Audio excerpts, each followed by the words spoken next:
अगर तुम stock market में नए हो तो सिर्फ ये 4 टर्म समझ लो। इक्विटी, आईपीओ, मार्केट कैप और डिविडेंड। उसके बाद न्यूज़ और यूट्यूब वीडियोस पहले से ज़्यादा समझ आने लगेंगे। चलो एक सिंपल एग्जांपल से समझते हैं। मान लो तुम और तुम्हारे 9 दोस्त मिलकर एक बर्गर शॉप खोलते हो। सबने इक्वल पैसा लगाया। इसका मतलब हर एक के पास कंपनी का 10% हिस्सा है। इसी हिस्से को इक्विटी कहते हैं। मतलब इक्विटी का सिंपल मीनिंग है कंपनी में ओनरशिप। अब मान लो बर्गर शॉप बहुत फेमस हो गई और तुम डिसाइड करते हो कि अब और लोगों के भी ओनरशिप बेचनी है ताकि नया पैसा मिल सके और बिजनेस और बड़ा हो।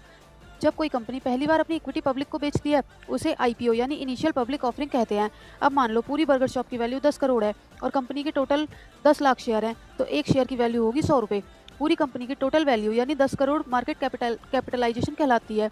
सिंपल लैंग्वेज में मार्केट कैप बताता है कि पूरी कंपनी की मार्केट में कितनी वैल्यू है। अब मान लो 10 साल के अब मान लो साल के एंड में बर्गर शॉप को अच्छा प्रॉफिट हुआ। कंपनी डिसाइड करती है कि प्रॉफिट का कुछ हिस्सा ओनर्स में बांट दिया जाए, क्योंकि तुम्हारे पास इक्विटी है तो तुम्हें भी उस प्रॉफिट का हिस्सा मिलेगा। इसी पेमेंट को डिविडेंड कहते हैं। तो याद रखना, इक्विटी मतलब ओनरशिप, आईपीओ मतलब पहली बार पब्लिक को ओनरशिप बेचना, मार्केट कैप मतलब पूरी कंपनी की टोटल वैल्यू, और डिविडेंड मतलब कंपनी के प्रॉफिट का हिस्सा जो शेयर होल्डर्स को मिलता है।